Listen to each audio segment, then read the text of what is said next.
முதலாவது ஊழியம் ஆண்டவர் கிருபையாய் தகுதியில்லாத எங்களையும் நினைவு கூர்ந்திருக்கிறார். இந்த வார்த்தை முதலாவது எனக்கு, அதற்கு பின்னதாய் கர்த்தர் தந்த மனைவி, பிள்ளைகள், மருமக்கள், பேர குழந்தைகள், அவருடைய சந்ததிக்கு, அதற்கு பின்னதாய் சபைக்கு. அதனால் இந்த நாளிலும் தகுதியில்லாத என்னையும் கர்த்தர் பயன்படுத்துகிறபடியால் என் ஆண்டவரை நான் நன்றியோடு ஸ்தோத்தரிக்கிறேன். வேத தியானத்துக்கு நேராய் ஒரு வசனத்தை நாங்கள் வாசிப்போம். நியாயாதிபதிகள் 13வது அதிகாரம் 5வது வசனம், பி பகுதியை நான் வாசிக்கிறேன். அவன் இஸ்ரவேலரை பெலிஸ்தரின் கைக்கு நீங்களாக்கி ரட்சிக்க தொடங்குவான். ஜெபித்திருந்தாலும் ஒரு விசை, பரிசுத்தமுள்ள தகப்பனே, ஆண்டவரே, இந்த நாளிலும் நீர் எங்களுக்கு எதை போதிக்க விரும்புகிறீரோ ஆண்டவரே எங்களுக்கு சொல்லித்தாங்க. மனுஷ ஞானம், என்னுடைய பலன், என்னுடைய ஞானம் ஒன்றுமே இல்லை ஆண்டவரே. உமது சமூகத்திலே ஆண்டவரே நான் பலவீனனாயிருக்கிறேன். ஆனாலும் என்னோடு நீர் நிற்கிறவர் சர்வ வல்லமையுள்ளவர். இது எல்லாவற்றுக்கும் மேலானவர். நீர் செய்ய நினைத்தது தடைபடாது. ஆண்டவரே, இந்த நாளிலும் இந்த வார்த்தையை எங்களுக்கு ஆசீர்வதித்து தரும்படியாக ஜெபிக்கிறோம். எங்கள் குறைகளை நீக்கி ஆண்டவரே உமது சத்தத்தை கேட்கக்கூடிய இருதயத்தை எங்களுக்கு திறந்து தருவீராக. எங்கள் காதுகளை திறக்க எங்களுக்கு உதவி செய்வீராக. ஒரு வார்த்தையை நாங்கள் விருப்பத்தோடு கேட்க எங்களுக்கு உதவி செய்வீராக. வார்த்தைக்கு தடையாயிருக்கிற அத்தனை பலவீனங்களையும் இயேசு கிறிஸ்துவின் நாமத்தினால் நிராகரிக்கிறோம். இந்த நேரத்தில் கர்த்தர் இந்த இடத்திலே ராஜரீகம் பண்ணும்படியாக ஜெபிக்கிறோம். இயேசு கிறிஸ்துவின் நாமத்தில் ஒப்பு கொடுத்து ஜெபிக்கிறேன் பிதாவே, ஆமென். கர்த்தருடைய பரிசுத்தமுள்ள நாமத்துக்கு ஸ்தோத்திரம். மீண்டுமாய் ஆண்டவருடைய நாமத்தினால் உங்கள் ஒவ்வொருவரையும் வாழ்த்தி வரவேற்கிறோம். கர்த்தர் நல்லவர், அவர் கிருபை என்றுமே உள்ளது. அவர் எங்களை கைவிட தெரியாத நல்லொரு தகப்பன், எங்களை மறக்க தெரியாத நல்லொரு அப்பா. அவரை போல் ஒரு அன்புள்ளவரை, இரக்கமுள்ளவரை, மனதுருக்கம் உடையவரை நாங்கள் பார்க்க முடியாது. அதனால் ஆண்டவர் இன்றைக்கு எங்களோட எண்ணத்தை பேச போகிறார். நாளும் கடவுள் மனிதனை படைத்ததற்கு ஒரு நோக்கம் இருக்கு. அவன் ஆசீர்வதிக்கப்பட வேண்டும், அவன் ஆசீர்வதிக்கவும், அவன் ஆளுமை செய்யவும் அவனிடத்திலே கர்த்தர் இந்த பூமியை, அவருடைய சிருஷ்டிப்பை கொடுத்தார் என்று வேதத்திலே நாங்கள் வாசிக்கிறோம். நீ ஆளக்கடவாய், சகலத்தையும் நீ ஆண்டுகொள், பலுகி பெருகி எல்லாவற்றையும் ஆண்டுகொள். எல்லாவற்றையும் உருவாக்கி பின்னதாகத்தான் ஆதாமையும் ஏவாளையும் படைத்துவிட்டு அவருடைய கரங்களிலே கொடுத்த தெய்வம், அடிமையாக நீங்கள் வாழக்கூடாது. ஆள பிறந்தவர்கள். இந்த நாளிலும் இந்த தியானத்துக்கு பரிசுத்த ஆவியானவர் எங்களுக்கு உதவி செய்ய வேண்டும். அவராலே அன்றி வேறொருவரால் ஒன்றும் முடியாது. ஆதலால் இந்த நேரத்திலும் நாங்கள் இந்த தியானத்துக்கு ஒரு தலையங்கம் என்றால், நீ ஆள பிறந்தவன், நாங்கள் ஆள பிறந்தவர்கள். இந்த 2026ஆம் ஆண்டு நாங்கள் 25ஆம் ஆண்டுக்குரிய பலவீனங்கள் எல்லாவற்றையும் இயேசு கிறிஸ்துவின் நாமத்தினால் உடைத்துவிட்டு, தகர்த்துவிட்டு, தள்ளி போட்டு, மறந்துவிட்டு நாங்கள் ஆள பிறந்தவர்கள். கர்த்தர் இதை செய்வார். அவருடைய வார்த்தை போய் சொல்லாது. இந்த இடத்திலும் இந்த நியாயாதிபதிகளின் புஸ்தகத்தில் 13வது அதிகாரத்தில் ஒரு மனுஷனை குறித்து வேதம் எங்களுக்கு கற்றுக் கொடுக்கிறது. இதை நாங்கள் அநேக பிரசங்கங்களில் கேட்டிருப்போம், வாய்ப்பு இருக்கு. ஆனாலும் இந்த நாளிலும் பரிசுத்த ஆவியானவர் எங்களை எப்படிப்பட்ட அவருடைய விருப்பத்தின்படி எங்களை தியானிக்க எனக்கும் உங்களுக்கும் கர்த்தர் உதவி செய்வாராக. எடுத்து வாசிப்போம். நியாயாதிபதிகளின் புஸ்தகம் 13வது அதிகாரம் ஒரு சில வசனங்களை நாங்கள் வாசிப்போம். முதலாவது 3வது வசனத்தை வாசிப்போம். கர்த்தருடைய தூதனானவர் அந்த ஸ்திரீக்கு தரிசனமாகி அவளை நோக்கி, இதோ பிள்ளை பெறாத மடலியான நீ கற்பத்தரித்து ஒரு குமாரனை பெறுவாய். ஆமென். முதலாவது அவளுடைய குறைவை கர்த்தர் காண்பிக்கிறார். உன்னிடத்தில் ஒரு குறைவுண்டு. அது மாத்திரமல்ல, அந்த குறைவை நிறைவாக்குவதற்கு கர்த்தரால் முடியும் என்பதை உறுதிப்படுத்துகிறார். இந்த இடத்திலே வேதத்திலே தமிழில் தான் அது மலடி என்று இருக்கு. ஆனால் இந்த ஆங்கில வேதாகமத்திலே BARREN என்று இருக்கு. பெரன் ரெண்டா வறட்சி. வறட்சி அதில் ஒன்றும் முளைக்காது. காய்ந்த ஒரு நிலத்துக்கு ஒப்புறார். வறட்சி அதில் எந்த ஒரு காரியமும் உற்பத்தியாகாது, செழிக்காது, வளராது. ஆனால் ஆண்டவர் சொல்றார், உன்னுடைய குறைவை நான் நிறைவாக்குவேன். வறட்சியோடு தான் இருக்கிறாய் நீ. அது முடியாத காரியம்தான், சூழ்நிலைகளுக்கு அப்பாற்பட்ட ஒரு காரியம். ஆனால் தேவனால் எல்லாம் கூடும் என்பதை அவர் அந்த இடத்திலே தன்னுடைய வல்லமையை, அவருடைய அன்பை, அவர் யார் என்பதை கர்த்தரிடத்திலே வெளிப்படுத்துகிறதை நாங்கள் பார்க்கிறோம். 4வது வசனம், ஆதலால் நீ திராட்சை ரசமும் மதுபானமும் குடியாத படிக்கும், தீட்டானது ஒன்றும் புசியாத படிக்கும் எச்சரிக்கையாயிரு. ஆமென். இந்த இடத்திலே நிறைவை தருவது மாத்திரம் அல்ல, அவளுடைய குறைவை நீக்குவது மாத்திரமல்ல, அதை பாதுகாப்பதற்கு கர்த்தர் கொடுக்கிற ஆசீர்வாதத்தை, கர்த்தர் கொடுக்கிற அந்த பிளெஸிங்கை காத்துக்கொள்வதற்கு ஒரு எச்சரிப்பு கொடுக்கப்படுகிறது. திராட்சை ரசம் அப்படிப்பட்ட காரியங்களை நீ அருந்தக்கூடாது. 5வது வசனம், நீ கற்பம் தரித்து ஒரு குமாரனை பெறுவாய், அவன் தலையின் மேல் சவரகன் கத்தி படலாகாது, அந்த பிள்ளை பிறந்தது முதல் தேவனுக்கென்று நசரேயனாய் இருப்பான். ஆமென். அவன் இஸ்ரவேலை பெலிஸ்தரின் கைக்கு நீங்களாக்கி இரட்சிக்க தொடங்குவான் என்றார். ஆமென். இந்த இடத்திலே கரு உருவாவதற்கு முன்னே, பிள்ளை உருவாவதற்கு முன்னே வறட்சியான நிலம், ஒரு அறிகுறியும் இல்லை, வறட்சியான அந்த கருப்பை, முடியாத ஒரு காரியத்துக்கு பரலோகம் சாட்சி கொடுக்கிறது. கரு உருவாவதற்கு முன்னே பரலோகம் அவனை குறித்து சாட்சி கொடுக்கிறது. பரத்தினால் அவன் அறிவிக்கப்பட்ட ஒரு பிள்ளை, பிறக்கும் முன்பே தேவனால் அபிஷேகம் பண்ணப்பட்ட பிள்ளை, எந்த கனியும் இல்லை, எந்த சூழ்நிலையும் அவளுக்கு சாதகமாக இல்லை. ஆனாலும் கர்த்தர் அவனை எப்படி காண்பிக்கிறார்? பிறக்கும் முன்பே தேவனால் கட்டளை பெற்ற ஒரு மனுஷனாய், பிறக்கும் முன்பே தேவனுக்காகவும் தேவ சித்தத்துக்காகவும் தேவனால் பிரித்தெடுக்கப்படுகிற ஒரு பிள்ளையாண்டான். பாருங்க, சர்வ வல்லமையுள்ள தெய்வம் ஒரு மனுஷனை எடுத்து பயன்படுத்துவதற்கு எப்படிப்பட்ட நிலத்தை பயன்படுத்த விரும்புகிறார். 7வது வசனம், அவன் என்னை நோக்கி, இதோ நீ கற்பம் தரித்து ஒரு குமாரனை பெறுவாய், ஆதலால் நீ திராட்சை ரசமும் மதுபானமும் குடியாமலும் தீட்டானது ஒன்றும் புசியாமலும் இரு, அந்த பிள்ளை பிறந்தது முதல் தன் மரண நாள் மட்டும் தேவனுக்கென்று நசரேயனாய் இருப்பான் என்று சொன்னார் என்றார். இது பெற்றோருக்கு ஒரு எச்சரிப்பாக இருக்க வேண்டும் என்பதை தேவன் மீண்டும் மீண்டும் எச்சரிக்கிறார். தூதனானவர் வந்து அவர்களுக்கு சாட்சி கொடுத்த பிற்பாடு கணவன் வந்த உடனே அவள் சொல்லுகிறாள், திரும்ப சொல்லுகிறாள், அந்த தூதன் இப்படி காரியத்தை சொல்லிட்டு போனார். கடைசியிலே மரண நாள் மட்டும் அவன் நாசியில சுவாசத்தை கர்த்தர் நிறுத்தும் வரைக்கும்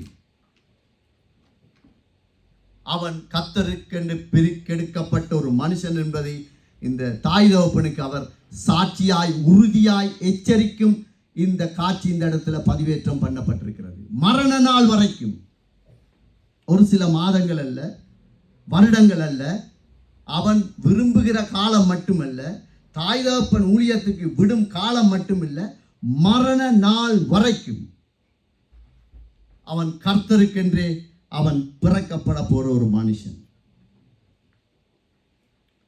இதுல தேவனுடைய வார்த்தையை நேரடியாய் பெற்ற இந்த குடும்பம் வீழ்ச்சி அடைஞ்சிருக்கு. அதிகாரத்தை நீங்க வீட்டை போய் வாசிச்சீங்கன்னா விளங்கும். அநேக இடங்களிலே தீர்க்கதரிசிகளை கொண்டு ஆண்டவர் பேசுவார். இது உனக்கு நடக்கும், பிள்ளை கிடைக்கும், நீ இதை செய்வாய், அதை செய்வாய், ரட்சிப்பாய். இது பரத்திலிருந்து ஒருவர் வந்து தேவனுடைய வார்த்தை நேரடியாக பெற்ற ஒரு குடும்பம் வீழ்ச்சி அடைய முடியுமா? ஆண்டவருடைய வார்த்தையை நேரடியாய் பெற்ற ஜனம் வீழ்ச்சி அடைய முடியுமா? இது ஒரு பெரிய ஒரு கேள்வி. ஒரு பாஸ்டர், ஒரு ஊழியக்காரன், ஒரு தீர்க்கதரிசி எங்களை குறித்து ஏதாவது சொன்னால் நாங்கள் கொஞ்சம் அதை நம்பாமல் இருக்கிறதுக்கு வாய்ப்புகள் அதிகம் இருக்கு. என்ன, அவருடைய வாழ்க்கையை பார்ப்போம், அவர் எப்படிப்பட்டவர் என்று பார்ப்போம், அவருடைய ஊழியம் எப்படிப்பட்டவர் என்று பார்ப்போம். எல்லாத்தையும் பார்த்து தான் நாங்கள் ஒரு முடிவுக்கு வருவோம். இந்த இடத்துல அப்படி இல்லை.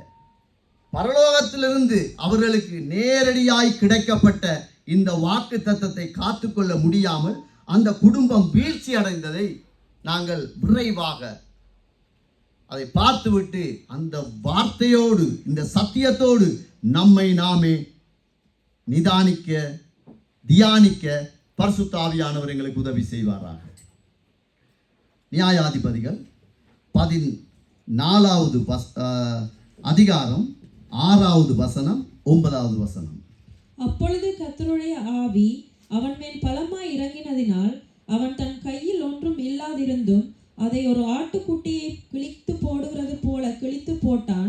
ஆனாலும் தான் செய்கிறதை அவன் தன் தாய் தகப்பனுக்கு அறிவிக்கவில்லை. ஆமென். இதுல அந்த பிள்ளையினுடைய உண்மையற்ற நிலையை வேதம் எங்களுக்கு தெளிவாய் காண்பிக்கிறது. தாய் தகப்பனுக்கு பிள்ளை நடக்கிற காரியத்தை அப்படியே வந்து சொல்லாத ஒரு நிலைதான் இந்த நிலை. சிங்கத்தை அடிச்சாரு, அதுக்கு பிறகு தேன் எடுக்கிறாரு, அதை சாப்பிடுறாரு. 9வது வசனத்தை வாசிங்க. அவன் அதை தன் கைகளில் எடுத்து சாப்பிட்டு கொண்டே நடந்து தேனை எடுத்துக்கொண்டு வாராரு. தாய் தகப்பனுக்கு ஒன்றையும் அவன் வெளிப்படையாய் வைக்காத ஒரு பிள்ளையாண்டான். ஆனால் பரலோகம் அவன் பிறக்கும் முன்னதாய் அவனை குறித்து சித்தம் வைத்த பிள்ளை, தேவ திட்டத்தோடு உருவாக்கப்பட்ட ஒரு பிள்ளை. தாய் தகப்பனுக்கு அவன் உண்மையற்ற நிலையை இந்த இடத்திலே நாங்கள் காணலாம். அதே அதிகாரத்தில் 1வது வசனம் தொடக்கம் 3 வரைக்கும் வாசிங்க. சிம்சோன் திம்னாத்துக்கு போய் திம்னாத்திலே பெலிஸ்தரின் குமாரத்திகளில் ஒரு பெண்ணை கண்டு திரும்ப வந்து தன் தாயையும் தகப்பனையும் நோக்கி, திம்னாத்திலே பெலிஸ்தரின் குமாரத்திகளில் ஒரு பெண்ணை கண்டேன். ஆமென். இந்த வசனத்துல எந்த இனத்துக்கு விரோதமாய் கர்த்தர் ஒரு மனுஷனை எழுப்பினாரோ, எந்த இனத்திலிருந்து தன்னுடைய ஜனத்தை மீட்க வேண்டும் என்று கர்த்தர் ஒரு மனுஷனை உருவாக்கி கொடுத்தாரோ அவன் அந்த இனத்துக்கே அடிமையாகும் போற ஒரு காட்சி. ரட்சிக்க தேவனிடத்துக்கு ரட்சிப்பு வேண்டுமோ, அதை அவனுடைய ஜனத்தை கர்த்தரிடத்தில் கொண்டு வர வேண்டிய ஒரு மனுஷன் அடிமையாக்கப்படுகிறான். அது 7வது வசனத்துல இருக்கு. அந்த பெண் தான் எனக்கு வேண்டும். 7வது வசனத்தை வாசிங்க. அவன் போய் அந்த பெண்ணோடே பேசினான். அவள் சிம்சோனின் கண்ணுக்கு பிரியமாயிருந்தாள். கர்த்தருடைய சித்தத்தின்படி உருவாக்கப்பட்ட மனுஷன், கடவுளுடைய நோக்கத்தின்படி உருவாக்கப்பட்ட மனுஷன், அவனுடைய கண்களுக்கு தேவ சித்தத்துக்கு பதிலாக, பரலோகத்தின் நோக்கத்துக்கு பதிலாக அவளுடைய கண்களுக்கு அவள் பிரியமாயிருந்தாள், அழகாயிருந்தாள். வீழ்ச்சி ஆரம்பிக்குது. இது மிகவும் ஆபத்தானது. பெற்றோரை அலட்சியம் செய்கிறான். அவர்கள் சொல்றார்கள், எங்கள் இனத்தில் நீ பெண் எடுக்கலாமே. இல்லை, அவள் என் கண்களுக்கு பிரியமாயிருக்கிறார். பெற்றோரை அலட்சியம் செய்கிற ஒரு காட்சி இந்த இடத்திலே காட்டப்படுகிறது. பெற்றோருக்கு கீழ்ப்படிய முடியல அவனால. தேவனாலே அபிஷேகம் பற்று பிறக்கப்பட்ட பிள்ளையா இருந்தாலும் தாய் தகப்பனுக்கு கீழ்ப்படிய முடியல. தன்னுடைய இஷ்டத்துக்கு தான் நினைத்ததை, அவனுக்கு எதெல்லாம் நலமாய் தோன்றிற்றோ அந்த வழிகளை அவன் தேடவும் அதை பின்பற்றவும் அவனுடைய ஆத்துமா, அவனுடைய ஆவியை அவன் ஒப்புக் கொடுக்கிற ஒரு காட்சி. 7வது வசனத்துல தேவ சித்தத்துக்காய் தேவனால் பிறப்பிக்கப்பட்ட மனுஷன்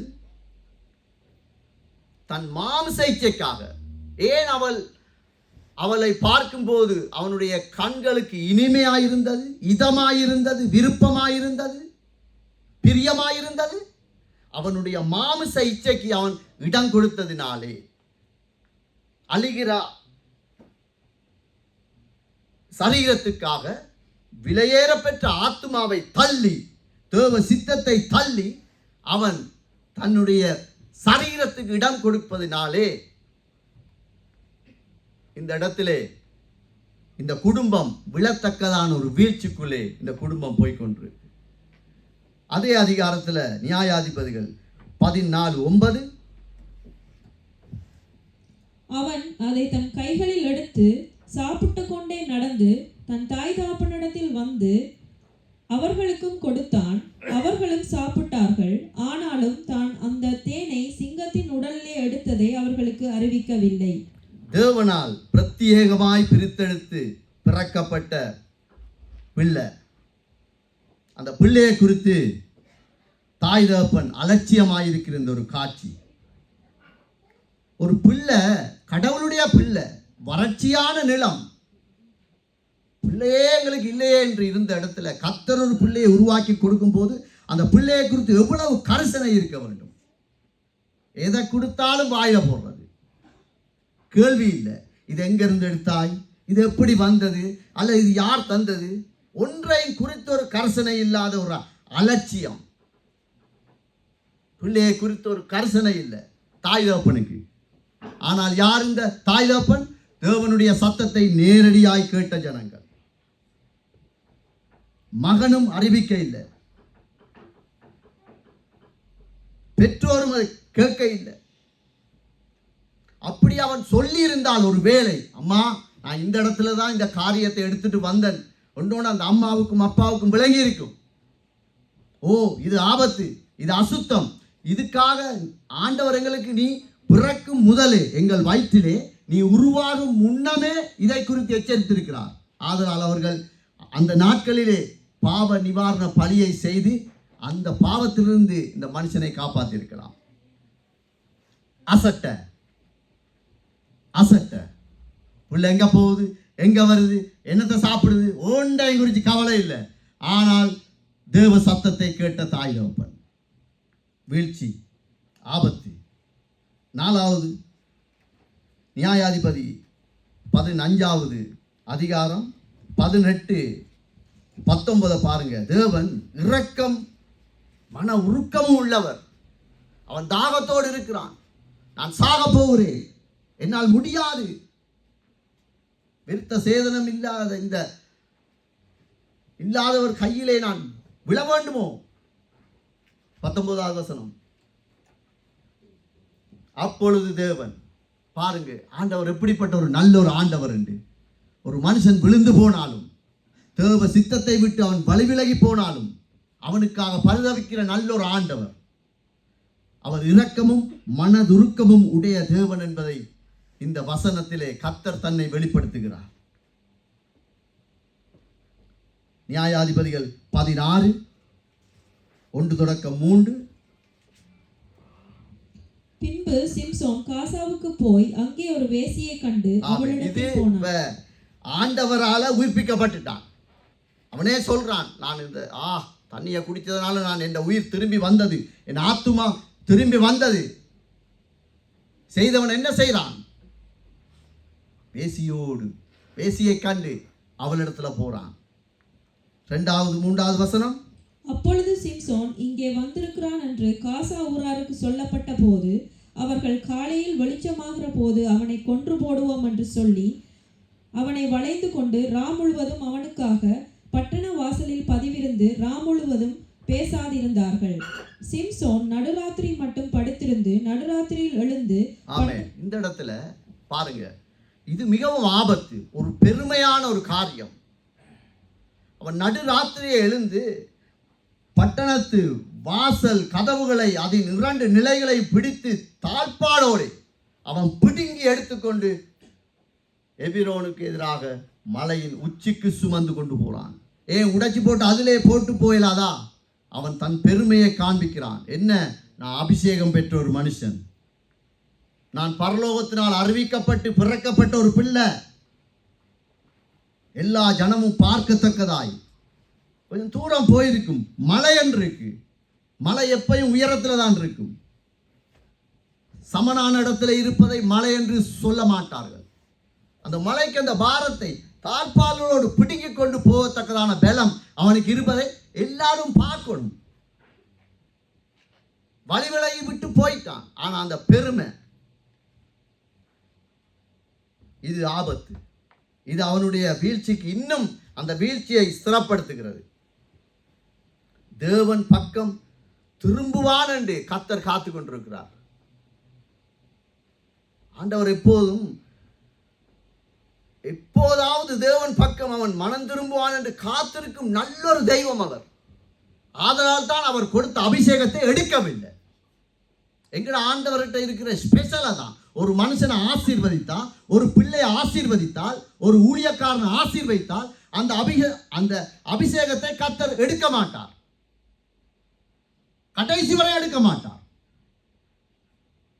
அப்படி எடுத்திருந்தால் பிசாசு எலியாவுக்கு முன்னமே வானத்திலிருந்து அக்கினியை இறக்கி இருக்க முடியாது. ஏன் அந்த அபிஷேகத்தை அவர் எடுக்க இல்லை? அவர் காத்திருக்கிறார். இவன் மனம் திரும்புவானா, எப்பயாவது என்னை நோக்கி பார்ப்பானா? ஆண்டவருடைய அன்பை பார்த்தீங்களா? எவ்வளவு நல்ல ஒரு இரக்கமுள்ள ஆண்டவர். அவனுடைய அபிஷேகம் எடுத்திருந்தால், பலனை எடுத்திருந்தால், அவனால் இந்த காரியத்தை செய்யவே முடியாது. ஒரு சாதாரண ஒரு மனுஷனால் இது செய்யவே முடியாது. எல்லாம் என் ஆவியினால் ஆகும் என்றபடி பரிசுத்த ஆவியானுடைய அபிஷேகம் இருக்கிற மனுஷன் தான், தேவ பலமுள்ள மனுஷன் தான் இந்த காரியத்தை செய்ய முடியும். கர்த்தர் எவ்வளவு நல்லவர். 16:21 பெலிஸ்தர் அவனை பிடித்து அவன் கண்களை பிடுங்கி அவனை காசாவுக்கு கொண்டு போய். இது தேவனுடைய வழியை விட்டு விலகி போற மனுஷனுடைய நிலை. இது அபிஷேகம் பெற்ற மனுஷன் கற்பத்திலே உருவாகும் முன்னே அவனை குறித்து கர்த்தரே சாட்சி கொடுத்த ஒரு பிள்ளை, தன்னுடைய ஜனத்தை ரட்சிக்க பயன்படுத்த போற பிள்ளை, கர்த்தரை விட்டு வழி விலகும் போது அவனுடைய நிலை, அவன் கண்கள் பிடுங்கப்படுகிறது. தேவ ராஜ்யத்தை நோக்கி பார்க்க வேண்டிய கண்கள் பிடுங்கப்பட்டு விட்டது. தேவ ராஜ்யத்தை, ஜனத்தை எப்படியாவது ரட்சிக்க வேண்டிய கண்கள் சத்துரு விட இல்லை. சத்துருவினால் அவன் விலங்கிடப்பட்டிருக்கிறான். ஜனத்தை விடுவிக்க வேண்டிய மனுஷன், தேவ மனுஷன், தேவனுடைய பிள்ளை, இதுக்காகவே உருவாக்கினார், வேறொன்றுக்கும் இல்லை. அவர் ஸ்டார்டிங் பாயிண்ட் என்ன? இவன் என் ஜனத்தை விடுதலை ஆக்குவான், நியாயம் தீர்ப்பான், மரண பரியந்தம் இவன் என் ஜனத்தை விசாரிப்பான். அப்படிப்பட்ட பிள்ளையாண்டான் இன்றைக்கு விலங்கிடப்பட்டு தேசத்தை நியாயம் விசாரிக்க வேண்டிய மனுஷன் சிறையிலே அடிமையாகும் ஒரு காட்சி. நியாயாதிபதிகள் 16:31 அதுல மிகவும் ஒரு கஷ்டமான ஒரு வார்த்தை. அவன் 20 வருஷம்தான் நியாயம் விசாரித்தான் என்று இருக்கு. கர்த்தருடைய சித்தம் ஒரு மனுஷனுக்குள் பூர்ணப்படாத ஒரு நிலை, தேவ சித்தம் முழுமையடையாத ஒரு நிலை. அவர் எதற்காக அழைத்தார், ஏன் அழைத்தார், ஒரு சிந்தனையும் இல்லை. புதிய உடன்படிக்கையில நாங்க வாழ்றோம். நமக்கு இது செய்தியா நற்செய்தியா?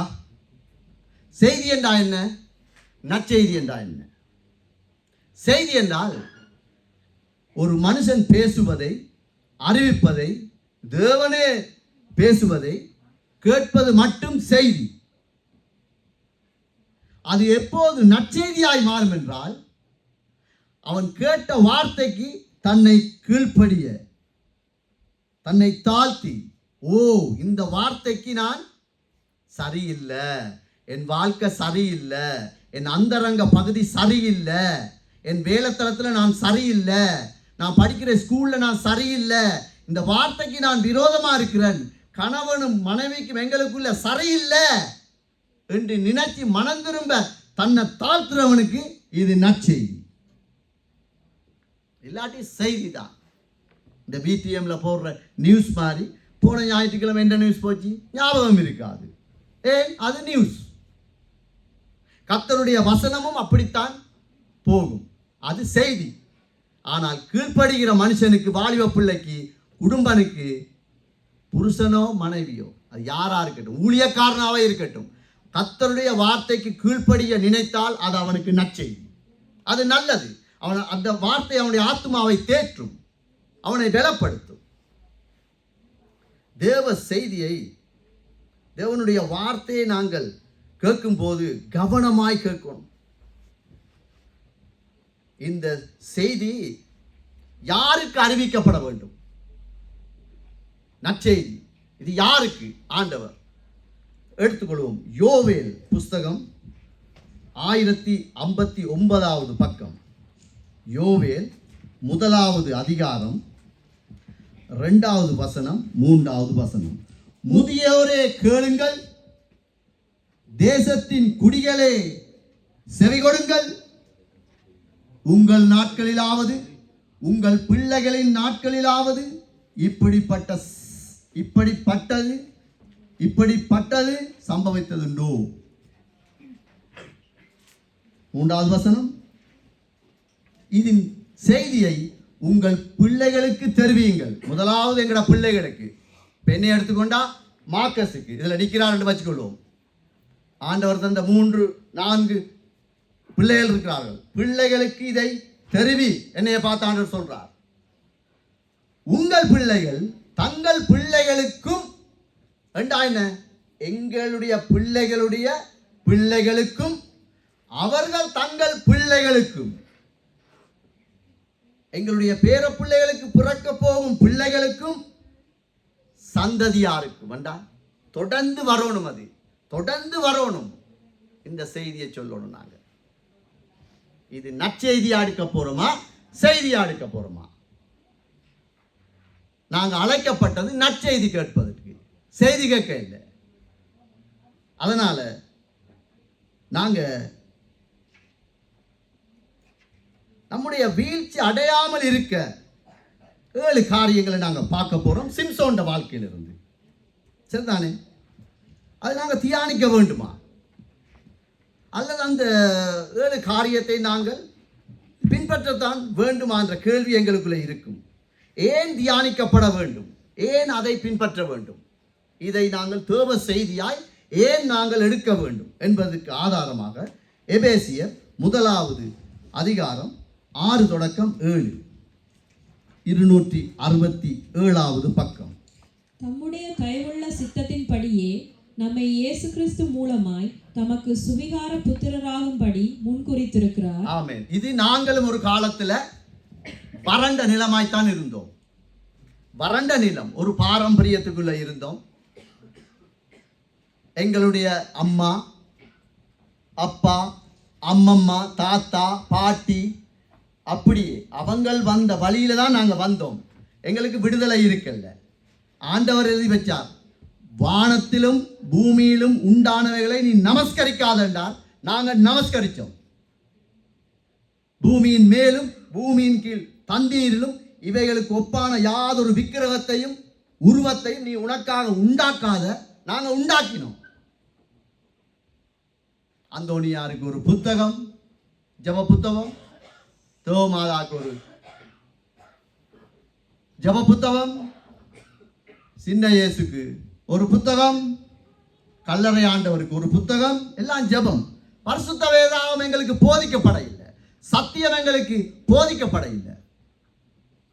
ஆனால் தம்முடைய தயவுள்ள சித்தத்தின்படி நம்மை கிறிஸ்து மூலமாக தமக்கு முன்குறித்தார். எதற்கு முன்குறித்தார்? வறண்ட நிலங்கள் உயிர் படைய வேண்டும். காய்ந்து போய் தோய்ந்து போய் நொந்து போய் இருக்கிற நாங்கள் உயிர் படைய வேண்டும் என்பதற்காக கர்த்தர் இதை செய்திருக்கிறார். அடுத்த வசனம், 7வது வசனம். அவருடைய கிருபையின் ஐஸ்வர்யத்தின் படியே இவருடைய இரத்தத்தினாலே பாவ மன்னிப்பாகிய மீட்பு இவருக்குள் நமக்கு உண்டாயிருக்கிறது. ஆமென். நாங்க புதுப்புறம் அடைஞ்சிருக்கிறோம். வறண்ட நிலத்தில் இருந்த நாங்கள் இயேசு கிறிஸ்துவின் இரத்தத்தினால் மீட்கப்பட்டு இவருக்குள் என்றார், இயேசு கிறிஸ்துவுக்குள் நமக்கு உயிர்ப்பு உண்டாயிற்று. நம்புகிறவர்கள், இயேசு கிறிஸ்துவின் இரத்தம் மாத்திரம் எங்களுக்காக சிந்தப்பட்டிருக்காவிட்டால், அவர் மாத்திரம் எங்களை முன்குறித்திருக்காவிட்டால் நமது நிலை மிகவும் மோசமாய் இருந்திருக்கும். அதற்காகத்தான் நாங்கள் இதை தியானிக்கவே வேண்டும். 7 காரியத்தை வேகமாய் பார்ப்போம். முதலாவது நாங்கள் பார்த்தோம், அவன் பெற்றோருக்கு உண்மை இல்லை, அம்மா அப்பாவுக்கு அவன் உண்மையா இருக்கல. அவனுடைய வாழ்க்கையில நடக்கிற காரியத்தை தாய் தகப்பனுக்கு மறைத்துட்டான். வீழ்ச்சியின் முதலாவது படி அவனுடைய. அதே போலதான் நாங்களும் எங்களுடைய படிப்பு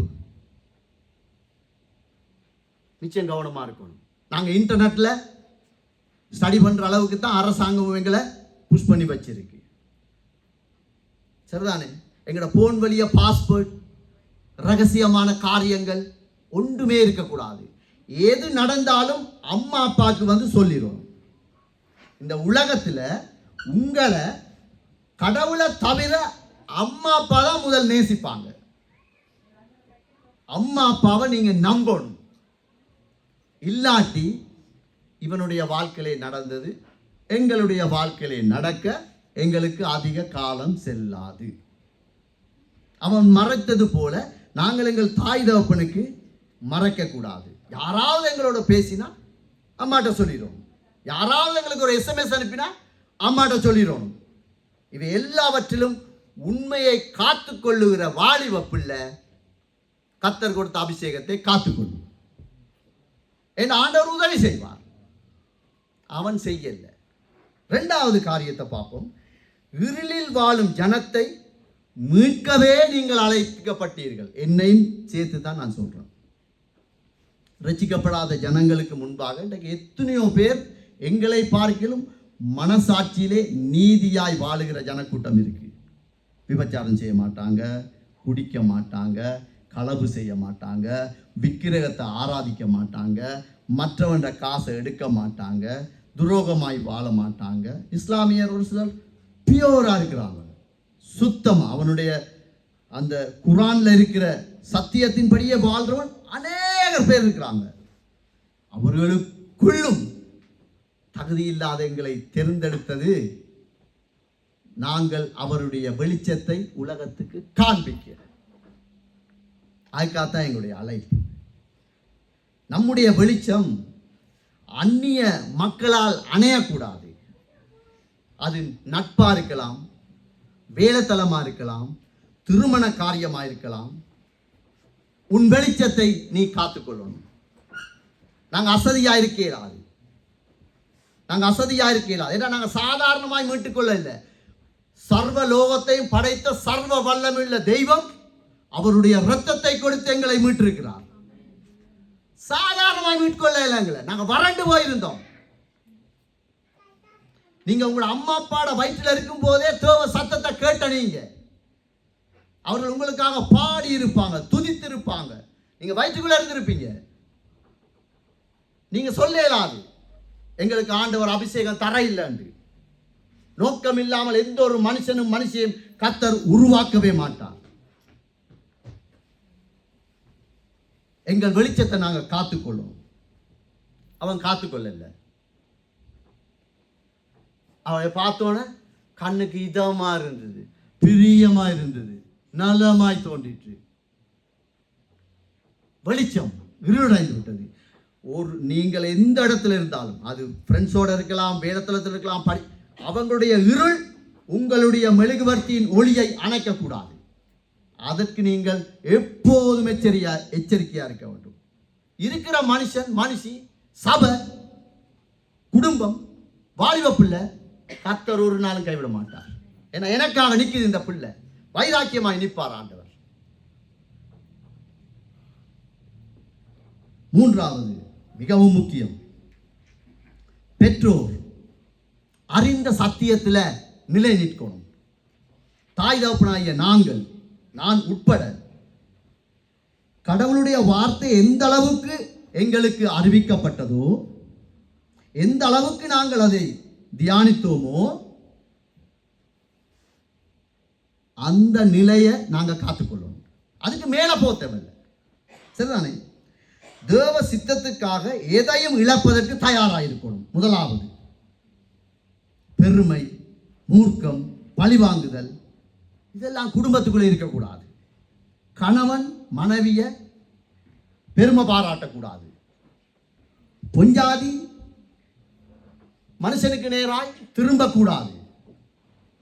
ஏண்டா வேதம் சொல்லி இருக்கு, எத்தனையோ செய்திகளை கேட்டிருக்கோம். புருஷனானவன் குடும்பத்துக்கு தலை, அவனுக்கு அடங்கியிரு. பிள்ளைகளே, கர்த்தருக்குள் உங்கள் பெற்றோருக்கு அடங்கி இருங்கள். இப்போ நான் இந்த மார்க்கஸை போய் சொல்கிறேன், எனக்கு ஒரு பியர் வாங்கிட்டு வாண்டா, அவர் அடங்கி இருக்க தேவையில்லை. அது கர்த்தருக்குள் இல்லை. ஆனால் கர்த்தருக்குள் நாங்கள் சொல்லும்போது அவன் அடங்கி இருக்கணும். அதே போல அந்த தாய் தகப்பனுடைய பங்கு மிகவும் முக்கியம். ஏண்டா அவருடைய சுதந்திரத்தை எங்கள் கையிலே அவர் தந்திருக்கிறார். அன்றைக்கு அந்த தாய் தகப்பன் சிம்சோனுக்கு ஒவ்வொரு நாளும் சொல்லி அவன் தேனை கொண்டு வந்து போது, அடையப்பா, நீ ஆண்டவருக்காக பிரிக்கெடுக்கப்பட்ட பிள்ளடா, இப்படி செய்யாத, இங்க வா, ஆலயத்துக்கு போவோம், ஆசாரியனை பிடி, பாவடி வாரண பழியை செய், கர்த்தருக்கு முன்னால் அழுது புலவு என்று சொல்லியிருந்தால் இன்றைக்கு அந்த மனுஷனுடைய வாழ்க்கை மாறி இருக்கும். பெற்றோர் மிகுந்த கவனமாய் இருக்கணும். பிள்ளை ஏதாகிலும் கொண்டு வரட்டும், வேக்கன்சி போய் ஏதாவது ஆகிட்டு வரும், ஸ்கூலுக்கு போய் ஏதாவது கொண்டு வரும், கிஃப்டை கொண்டு வருவான், சாப்பாடை கொண்டு வருவான், ஏதாவது ஒன்று கொண்டு வந்தா, இது எங்கேருந்து வந்தது, உனக்கு காசு இருக்கா பிள்ளட கையில், உனக்கு இந்த பணம் எங்கேருந்து வந்தது, யார் தந்தது, எங்கே போனி, எப்படி என்று நாங்கள் தீர விசாரிக்கணும். பிள்ளைட இஷ்டத்துக்கு விட்டால், இந்த தாய் தகப்பன் அபிஷேகம் பண்ணப்பட்ட பிள்ளைகள், கர்த்தருடைய சித்தத்துக்காய் கர்த்தர் ஏற்படுத்தின பிள்ளைகள் வழி விலகி போவதற்கு நாங்கள் காரணமாயிருந்து விடுவோம். இது மிகவும் ஆபத்து. எல்லாவற்றையும் விசாரிக்கணும், சகலதையும் விசாரிக்கணும். எங்க போறா, எங்க எல்லாம் 18+ என்று விட்டுட்டு இருக்கிறாய். ஐரோப்பால இருக்கலாம் 18+, அது புள்ள போகும், ராவு வரும், சாமத்தில் வரும், வேக்கன்சி அது போகுது, யாரோட அப்போ தெரியாது, எங்களுக்கு ஒன்றும் தெரியாது. அது வேக்கன்சி போகுது, யாரோட போகுது, ஆம்பளையோட போகுதா, பொம்பளையோட போகுதா, ஒன்றும் தெரியாது. விசாரி. சத்தியம் எங்களுக்கு அறிவிக்கப்பட்டிருக்கிறது. இயேசுவின் ரத்தத்தை கொடுத்தவர் மீட்டிருக்கிறார். அவர் கேள்விக பாருங்கள, மனுஷன் மறிப்பதும் அவன் நியாய தீர்ப்பிலே நிற்பதும் அவனுக்கு நியமிக்கப்பட்டிருக்கிறது. சும்மா கதவிடையலாது. பிள்ளை கேட்கிறான், இல்ல நீ சொல்லு, நான் சொல்லுவேன், கேட்கலையா போ, நாசமா போறியா போ.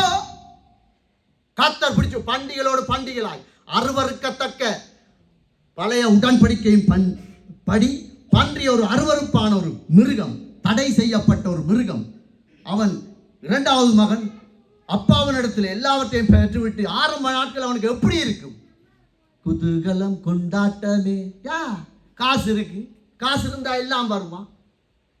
பேசியோட பேசி எல்லாம் அனுபவிச்சு கடைசியில பன்றிகளோடு பன்றிகளாய் அந்த நிலைக்கு எங்கட பிள்ளைகளை நாங்கள் அனுப்பக்கூடாது. இந்த 18+ அழிச்சிரு. உண்ட பிள்ளைகளா, வாலிப பிள்ளைகளா, நான் வளர்ந்துட்டேன், அம்மா எனக்கு தெரியும், எங்க அப்பா எனக்கு தெரியும், சும்மா இருங்கோ. நோ, உன்னுடைய வேலி இயேசுவுக்கு பிறகு உண்ட அம்மா அப்பா.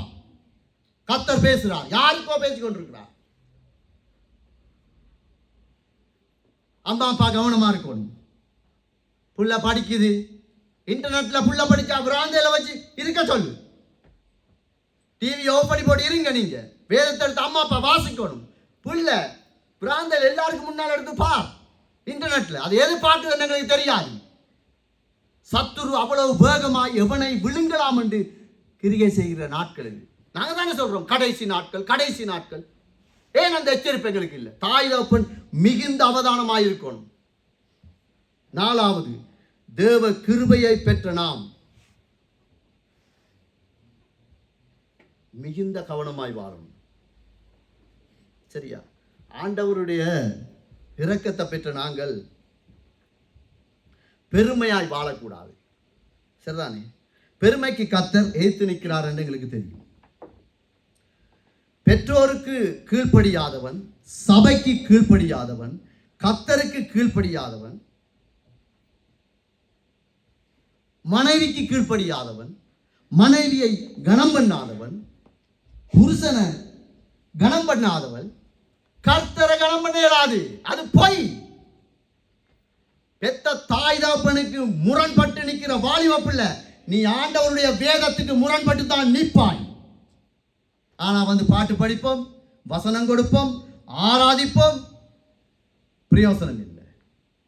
அவன் போனானல்ல, தாழ்பால்களோடு பிடுங்கி எடுத்துக்கொண்டு மலைக்கு போன மாதிரி தான் இப்ப எங்களுடைய வாழ்க்கை போகக்கூடாது என்று கர்த்தரைகளை எச்சரிக்கிறார். மனைவியை மன்னிக்காதவன், மனைவிக்கு விட்டு கொடுக்காதவன், புருஷனை பார்த்து நீ கரம் பண்ணு, கர்த்தருடைய வார்த்தை தான். என்னுடைய மனைவி என்னை கனம் பண்ணுகிறாள், எனக்காக தன்னை விட்டு கொடுக்கிறாள் வைத்துக் கொள்ளுங்க. நான் அதுக்கு எதிராக நிற்கிறேன். கர்த்தர் ஒரு நாள் என்னோட யுத்தம் செய்வார். ஏண்டா பெருமை, பெருமைக்கு கர்த்தர் ஏத்து நிற்கிறார். இன்றைக்கு பெருமை தான் குடும்பங்கள்ல இருக்கிற ஒரு மிகப்பெரிய ஒரு அருவருக்கத்தக்க ஒரு விதை அல்லது ஒரு பேர். நாங்க அபிஷேகம் பெற்ற நாங்க பெருமையா வாழக்கூடாது. மிச்சம் கவனமா இருக்கணும். அறிவு இருக்கலாம், அழகு இருக்கலாம், தாளந்து இருக்கலாம், எதுவும் இருக்கலாம். அதுல எல்லாவற்றிலையும் தாழ்மையா இருந்தா தேவ கிருபை நம்மை காக்கும். எங்கள் குடும்பத்தை அவருடைய அன்பு எங்களை சுமக்கும். ஐயா அவர் சொல்றார், பெருமைக்கு நான் எதிர்த்து நிற்கிறேன், தாழ்மைக்கோ நான் கிருபையாயிருக்கிறேன். அவனுடைய வீழ்ச்சி எங்களுடைய சபைக்குள்ளே, குடும்பத்துக்குள்ளே வரக்கூடாது. 5வது காரியத்தை நாங்கள் பார்ப்போம். அழியும் சரீரத்திற்காக அல்லது அழியாத ஆத்துமாவுக்காக போராடி நாங்கள் ஜெயிக்க வேண்டும். சரீரம் ஒரு நாள் மண்ணுக்குள்ள போயிடும். அது எல்லாருக்கும் தெரியும். அது யாரா இருந்தாலும் சரிதான். எலிசபெத் மகாராணியே போட்டு புதைச்சி விட்டாங்க. அப்படிதானே? என்ன போப்பாண்டவரே தூக்கி புதைச்சி விட்டாங்க. ஏண்டா அது சரீரம். ஆத்துமாவுக்காக நாங்கள் விலை கொடுக்கணும், நாங்கள் எதிர்த்து நிற்கணும், நாங்கள் போராடணும். அவன் ஆத்துமாவுக்காக கிரிகை செய்யல. எந்த இனத்திலிருந்து தன்னுடைய ஜனங்களை மீட்கணும் என்று கர்த்தர் சொன்னாரோ அதே இனத்துக்குள்ள போய் பொம்பளை எடுத்துட்டான். அதுக்கு என்ன வசனம்? அந்நிய நுகத்தோடு பிணைக்கப்படாத. அந்நிய நுகத்தோடு சேராத. அது உன் ரட்சிப்பை, உன் உயர்வை, உன் ஊழியத்தை, தேவ தரிசனத்தை அது அழித்துவிடும். ஆரம்பத்திலே கண்ணுக்கு இதமாயிருக்கும். எஸ்எம்எஸ் ஒன்று பராட்டி பக்கு பக்கு பக்கு பக்குன்னு இருக்கும். ஐயோ ஏன் இன்னும் எஸ்எம்எஸ் வரல, பிரச்சனையோ என்னடாப்பா. ஆத்துமா விலையேற பெற்றது. மிச்சம் கவனம். அந்நிய நுகத்தோடு சேரக்கூடாது. உண்மையாய் நேசிக்கும் ஒரு பெண் என்று வைத்துக் கொள்வோம். உங்களை ஒரு ஆம்பளை பிள்ளைய ஒரு பொம்பளை பிள்ளை உண்மையாய் நேசிக்குது, அவனை நல்லா இருக்கணும்னு நேசிக்குது. அது என்ன செய்யும்? அவனுடைய எதிர்காலத்தை கெடுக்கிற மாதிரி நடக்காது. உண்மைதானே? அவனுடைய உயர்வுக்கு தடையா இருக்காது. படிக்கிற நேரத்தில் அந்த பிள்ளையோட கொட பேச வைக்காது. உண்மையா நேசிக்கிறது அதை செய்யும். பெற்றோருக்கு தெரியாமல், தாய் தகப்பனுக்கு தெரியாம சினிமாக்கு வா, வேக்கன்சி போவோம் வா, பொய்ய சொல்லி போட்டு வா, யார் இங்க பார்க்க போறா, இங்கெல்லாம் நோமல். உன்னை அழிக்கிறாள். அதை ஞாபகத்தில் வச்சிரு. உங்க அம்மா அப்பாவோட அன்பை அம்மா அப்பாவோட அந்த உண்மையான காதலை அந்த இச்சை இல்லாமாக்குது. அதை நீ புரிஞ்சு கொள்ளணும். சரிதானே? நாங்கள் மாம்சத்துக்கு இடம் கொடுக்கக்கூடாது. அது யாரா இருந்தாலும் சரிதான். உடன்படிக்கை கெடுக்க உன் உயர்வை தடுப்பதற்காகவே இந்த காரியங்கள். தேவ சித்தத்திலிருந்து உன்னை எப்படியாவது நிலைகுலைய வைக்கணும். ஆண்டவருடைய வார்த்தையிலிருந்து உன்னை எப்படியாவது புரட்டி போட்டுறணும். அதற்காகவே இந்த காரியங்கள். அதை நீ உணரணும். சொல்லுவாங்க, தனியாக கொஞ்சம் பேசுவோம், யாராவது ஒரு ஃப்ரெண்ட்ஸ் மாறுற ரூமுக்கு வா, கூட்டிகிட்டு போவாங்க. இதெல்லாம் உன்னைய உருவாக்க இல்லை, உன்னை அழிக்கிறதுக்கு. தேவ சித்தத்தில் இருந்து உன்னை உருக்குலைய வைக்கத்தான் சத்துரு பயன்படுத்துகிற ஆயுதம். அதனால நீ உண்ட ஆத்துமாவை குறித்து எச்சரிக்கையாயிரு. உன் பெற்றோரின் அன்பை அவருடைய காமத்தினால், அந்த செக்ஸ் உணர்வினால் அழிக்க மாட்டாங்க. திருமண உடன்படிக்கைக்கு முன்னே ஒரு ஆண் ஒரு பெண் தொட்டு பழக விரும்ப மாட்டார்கள். அப்படி அவன் தொடுறானண்டா அவன் ஆத்துமாவை அழிக்கிறான். அப்படிப்பட்ட இடத்துக்கு உன்னை கூப்பிடுறாள் என்றால் அவள் உண்ட ஆத்துமாவை அழிக்கிறாள். மிகவும் கவனமாயிருக்கணும். மூதூர்ல ஒரு கஷ்டப்பட்ட ஒரு ஏரியா. அது இன்றைக்கும் அப்படித்தான் இருக்கு. யுத்த காலத்திலையும் அப்படித்தான் இருந்தது, இன்றைக்கும் அப்படித்தான் இருந்தது. அந்த மூதூர்ல எல்லாம் கஷ்டப்பட்டாக்கள். இப்போ அண்மையில் இலங்கையில் அங்கீகாரம் பெற்ற ஒரு ஊடகம் செய்தியில் வந்த ஒரு காரியம். அந்த மூதூரில் இருக்கிற ஒரு பெண் 16-17 வயசு, ஒரு வாலிப பிள்ளை, டிக்டாக்ல சும்மா அப்படியே விளையாடி கொண்டு இருந்திருக்கா. அது ஒருத்தன் வந்துட்டான் சடாரண்டு வந்து டிக்டாக்ல தான் இப்போ ஆட்களுக்கு போய்கொண்டிருக்கு. பேச்சு போய்கொண்டிருக்கு, எஸ்எம்எஸ்கள், அதுகள் இதுகள், பாட்டுக்கிட்டு எல்லாம் போய்கொண்டிருக்கு. அப்போ அவர் சொல்லியிருக்கார், நான் உன்னைய பார்க்கணும், ஃபோனில் எப்படி நேராக பார்ப்போம் என்று அந்த பிள்ளைய கூப்பிட்டுருக்காங்க. இந்த பிள்ளையை நம்பி பாருங்க, அம்மா அப்பாவோட அன்பை பார்க்கிலும், அம்மா அப்பா போட்ட வேலியை பார்க்கிலும், அம்மா தன்னுடைய இரத்தத்தை பாலாக்கி கொடுத்த அந்த அன்பை பார்க்கிலும் ஆரோர்த்தன் கூப்பிட்டு அந்த பிள்ளை போயிருக்கு. அவளுக்கு நடந்த சம்பவம் என்ன தெரியுமா? அவன் 4 வாலிபர்களை கூட்டிக் கொண்டு வந்து காட்டுக்குள்ள வச்சு அந்த பிள்ளைய சீரழிச்சு போட்டான். போலீஸ் பிடிச்சிட்டு என்ன பிரயோஜனம்? என்ன பிரயோஜனம்? என்ன பிரயோஜனம்? இலங்கையிலே அப்படி நடக்குமானால் இங்க எல்லாம் அவுட்டு விட்ட மாதிரி கிடக்கு. ஃப்ரீ, எதையும் பார், எதையும் செய், எங்கேயும் போகலாம். அம்மா அப்பா உன்னைய திரசாக்குறாங்களா, நீ வேறையா போகலாம். எல்லாம் இங்க வாசல் இடுக்கம் இல்லை, விரிவா திறந்திருக்கு. மிச்சம் கவனம். உங்கள் ஆத்துமாவை காத்துக்கொள்ளுங்கள். நீங்க யாரா இருந்தாலும் சரிதான். இலங்கையில சாப்பிட வழி இல்லாத இடத்திலே இந்த காரியம் நடக்குமானால் இங்க நடக்க நேரம் போவார். சரியா? அதனால உங்கள் ஆத்துமா விலையேற பெற்றது பிள்ளைகளா.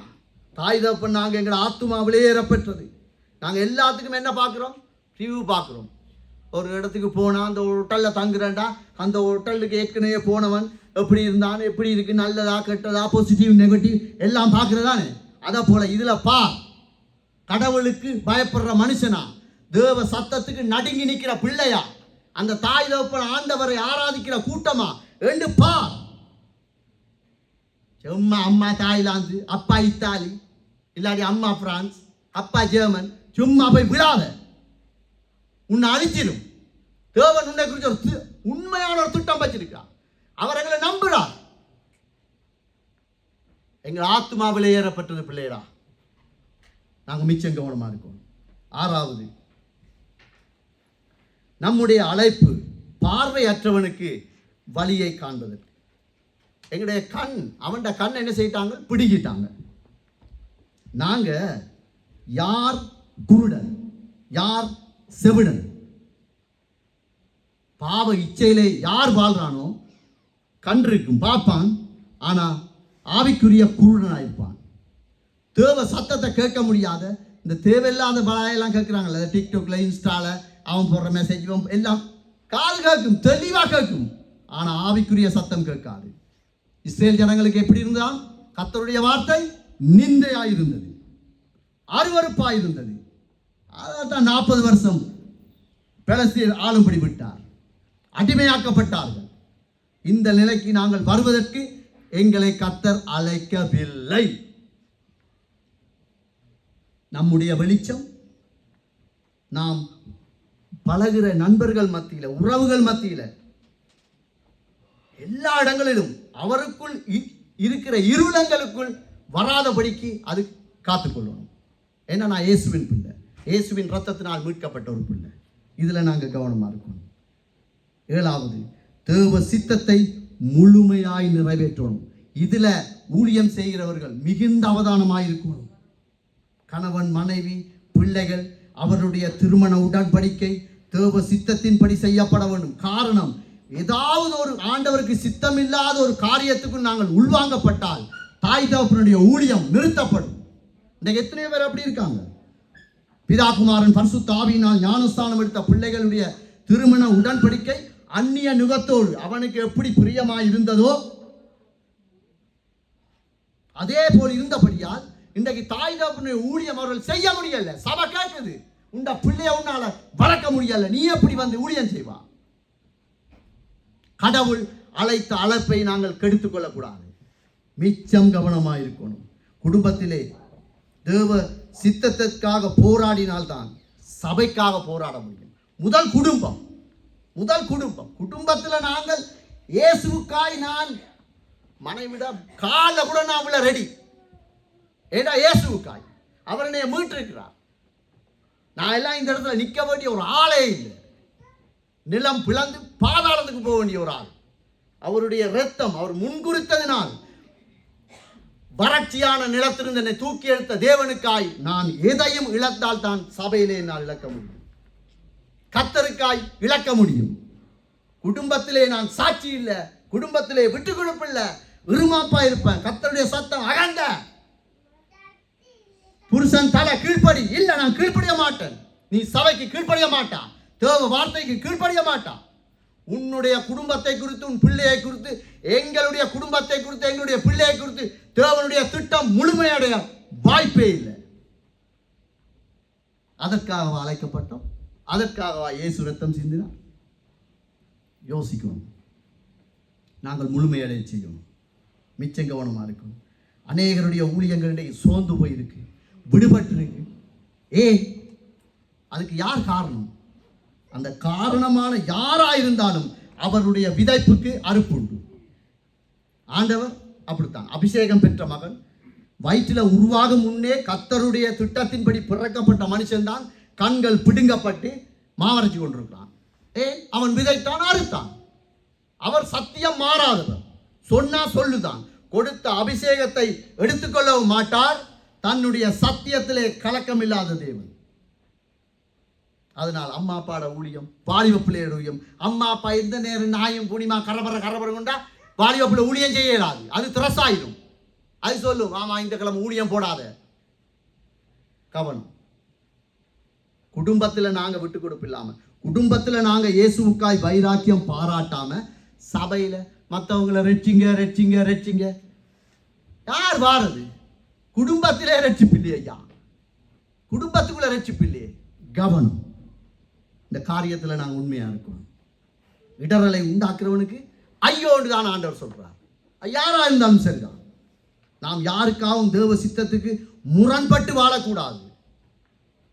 ஏன் இந்த ராப்போசனம் எடுக்கக்குள்ள ஒவ்வொரு ராப்போசனத்தையும் சொல்றாங்க, அபாத்திரமா பானம் பண்ணாத.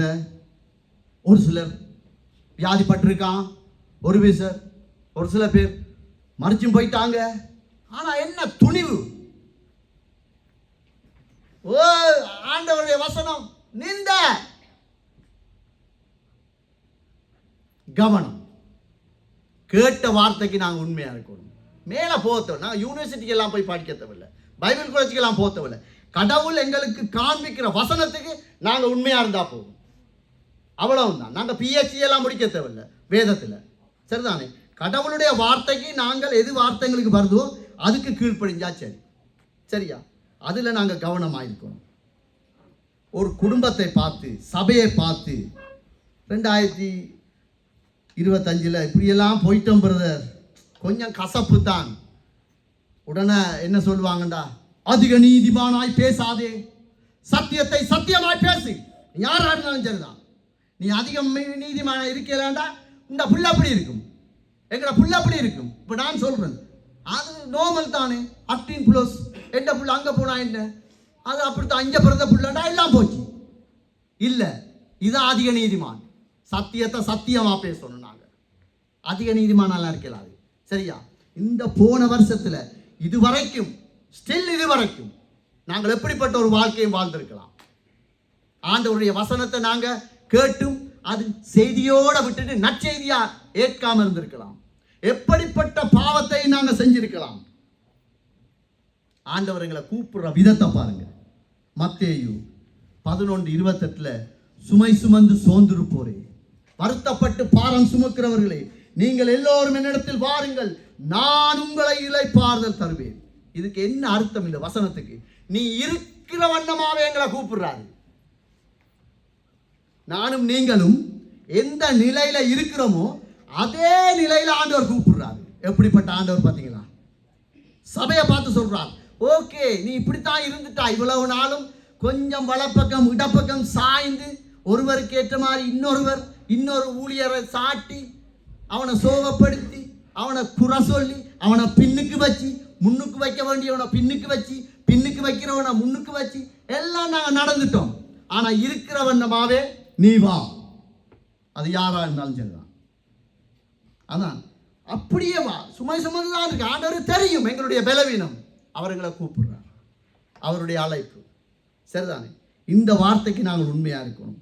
நாங்கள் இருக்கிற வண்ணமாவே எங்களை ஏற்றுக்கொள்ள ஒரு தயவுள்ள கர்த்தர், இரக்கமுள்ள ஒரு நல்ல அப்பா, அவரை போல ஒரு ஆண்டவர் எங்களுக்கு கிடைக்காது, சந்திக்க வாய்ப்பில்லை.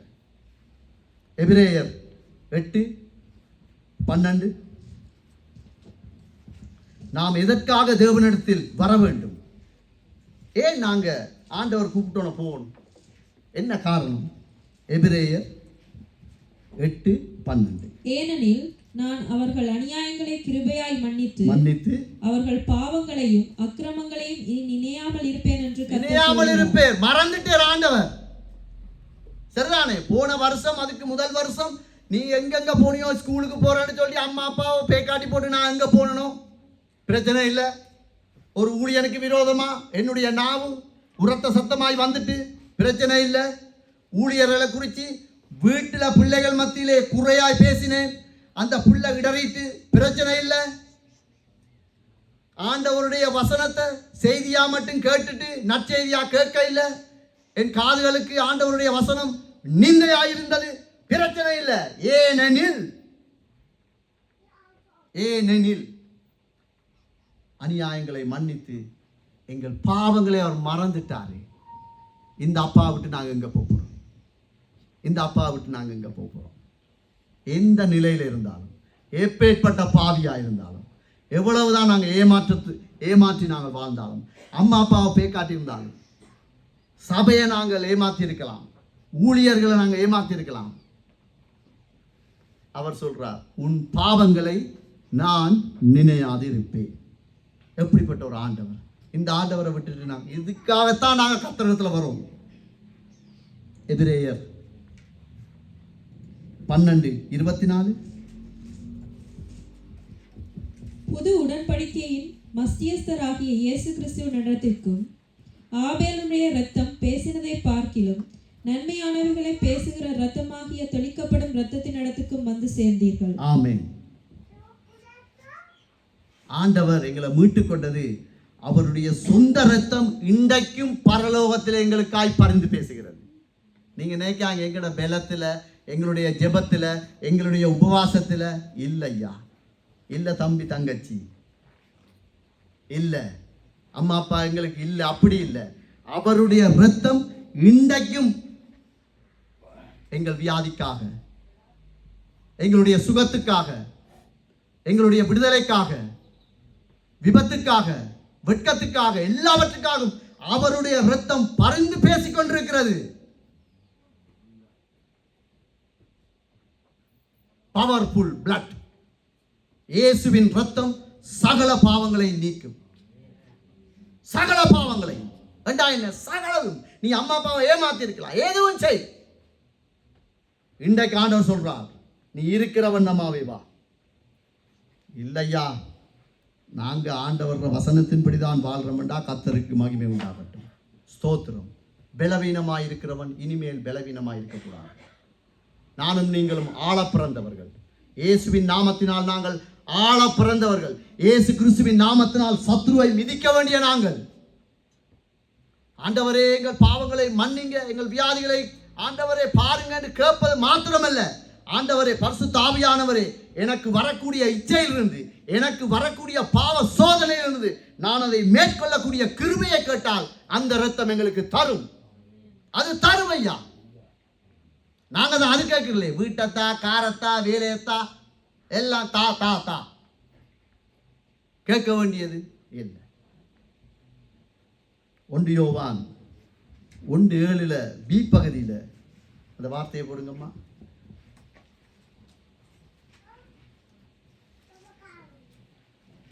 இயேசு கிறிஸ்துவின் இரத்தம் சகல பாவங்களை நீக்கி நம்மை சுத்திகரிக்கும். எல்லாரும் இருக்கா? வாசிப்போமா? இயேசு கிறிஸ்துவின் இரத்தம் சகல பாவங்களை நீக்கி நம்மை சுத்திகரிக்கும். நம் வாலிபர்களை சுத்திகரிக்கும், நம் குடும்பத்தை சுத்திகரிக்கும், சபையை சுத்திகரிக்கும் ஐயா. நாங்க ஆடத்து அசைய தேவையில்லை. பயப்படாங்க. இந்த 2025 இழந்த எல்லாவற்றையும் 2026 திருப்பிக் கொள்ள இந்த சத்தியத்துக்கு நாங்க கீழ்ப்படிந்தால் போதும். இதுக்கு கீழ்ப்படிந்து வேற ஒன்றும் உருள தேவையில்லை. காலையில் 4-5 மணிக்கு போய் ஓட தேவையில்லை, ஒன்றும் செய்ய தேவையில்லை.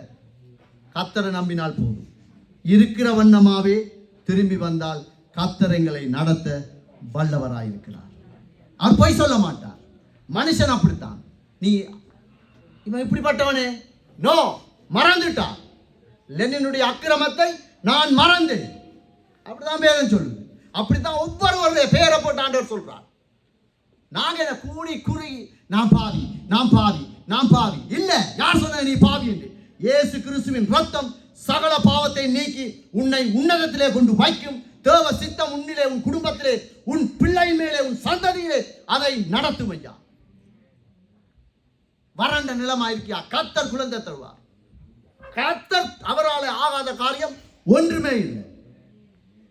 இந்த அத்தியாயத்தை பேசுவதற்கு 1 மாதத்துக்கு மேல பேசலாம். ஆனால் கொடுக்கப்பட்ட நேரம் குறுகிய நேரம். நான் திக்கு வாய் அண்ணனை கூப்பிடுறதுக்கு 5 நிமிஷம் போகும். அவன் வந்து டிபார்ட் நான் வந்துட்டுவான். அப்படித்தான் என் வாழ்க்கை. பயம் எப்படி? அவருடைய கிருபை, அவருடைய இரக்கம், இதை நாங்கள் மறக்கக்கூடாது. கேட்ட சத்தியத்துக்கு நாங்கள் ஒப்பு கொடுப்போமா? பாலிவ பிள்ளைகளா, நான் உங்களோட அண்ணன் தம்பியா இருக்கிறேன். இன்றைக்கு கேட்ட சத்தியம் இதான். சகல பாவங்களையும் சகல வியாதியையும் கர்த்தரால் நீக்க முடியும். நாம் செய்ய வேண்டியது ஒன்றே ஒன்றுதான். கர்த்தருக்கு உண்மையா இருக்கும். பிள்ளைங்க பிரதர் எக்ஸாமுக்கு படிக்குது, நீ என்ன ஊழியம் செய்யறா? விளங்க இல்லை. முதலாவது தேவனுடைய ராஜ்யத்தை நீதியை தேடுங்கள், அது அந்த குடும்பத்துக்கு செய்தி. அது நற்செய்தியா எப்படி மாறுமெண்டா? என்ன சூழ்நிலை இருந்தாலும் வா சபைக்கு. நான் இந்த பிள்ளைகளுக்கு அப்படிதான் சொல்றது. 6வது கூட்டினா நீ சேர்ந்து கூட்டணும், குப்பாலினா அள்ளணும். முதலாவது சபை, தேவ சமூகத்தில் நீ உண்மையா இருந்தா தான் எல்லாத்தையும் உண்மையா இருக்கலாம். சரிதானே? அதனால நாங்க விட்ட தவறுகளையும் பலவீனங்களையும் நினைச்சு நாங்க எங்களை காயப்படுத்த வேண்டிய அவசியம் இல்லை. நாங்க எங்களையே சோர தேவையில்லை. கர்த்தர் சொல்றார், உன்னுடைய சகல பாவங்களையும் என்னுடைய இரத்தம், இயேசுவின் இரத்தம், அது ஜெயமான இரத்தம். அது மன்னிக்கும், எங்களை சுத்திகரிக்கும், எங்களை உருவாக்கும். நீ இழந்த அத்தனை அபிஷேகத்தையும் தேவ சித்தத்தையும் நிறைவேற்ற அந்த இரத்தம் உனக்கு பலன் தரும், எனக்கு பலன் தரும். எழும்பி ஜெயிப்போமா? ஒப்பு கொடுப்போமா?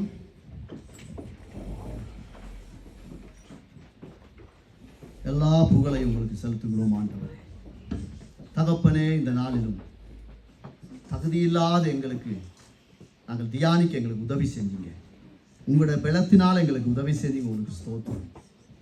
எங்களோடு பேசி இருக்கிறீங்க ஆண்டவரே. உமது வார்த்தைகளை நாங்கள் செய்தியாய் எடுக்காதபடிக்கு அதை நற்செய்தியாய் எடுத்து எங்கள் வாழ்க்கையை அப்பியாசப்படுத்த, கீழ்ப்படிய வேண்டிய இடத்துல நாங்கள் கீழ்ப்படிய, பரிசுத்த ஆவியானவரை கனம் பண்ண வேண்டிய இடத்துல கனம் பண்ண கர்த்தர் எங்களுக்கு உதவி செய்யுங்க ஆண்டவரே. நீங்கள் எங்களை நம்புறீங்க, நாங்கள் உங்களுக்கு ஆண்டவரை உங்களுக்கு கீழ்ப்படியக்கூடிய ஒரு விருப்பமுள்ள இருதயத்தையாவது இன்றைக்கு தந்தை எங்களை ஆசீர்வதித்து அனுப்புங்க. உங்களுக்கு கீழ்ப்படியணும் என்ற ஒரு ஆசை எங்களுக்குள் உருவாகட்டும். அன்றைக்கு சவுல் நிற்கிறான், இந்த ஜனங்களை நான் எப்படி நியாயம் விசாரிக்க போறேன்? வேதம் சொல்லுகிறது, அவன் நினைந்த நேரத்திலே அடுத்த நொடியிலே கர்த்தர் அவனுடைய இருதயத்தை மாற்றினார். நீங்க ஆண்டவரை செங்கடலை பிரிக்க முடியும், லாசரு உயிரோட எழுப்பேனும், பிறவி குருடனை பார்க்க செய்ய முடியுங்க, செவிடனை கேட்க வைக்க முடியும், சப்பானிய நடக்க செய்றீங்க. எங்கள் இருதயத்தை உங்களால் மாற்ற முடியாதா? நாங்கள் சொல்லுகிறோம், உம்மாலே எல்லாம் கூடும். உங்களை கனம் பண்ணக்கூடிய ஒரு மன விருப்பம் எங்களுக்குள் உண்டாவதா. வாலிபர்களுக்குள் அந்த அபிஷேகத்தை கொடுங்க ஆண்டவரே. குடும்பமாய் அந்த அபிஷேகத்தை ஆண்டவரே தாங்கப்பா. ஊழியர்கள் மத்தியிலே ஒரு இயேசு கிறிஸ்துவின் இரத்தத்தினால் ஒரு புதிய உடன்படிக்கை, ஒரு ஒருமனப்பாட்டை தாங்க ஆண்டவரே. எல்லா கனத்தை மகிமை உங்களுக்கு செலுத்துகிறோம். நீரே உயர்ந்தவர், சிறந்தவர். இயேசு கிறிஸ்துவின் நாமத்தில் நன்றி சொல்லி ஜெபிக்கிறோம் ஜீவனுடன் நல்ல பிதாவே.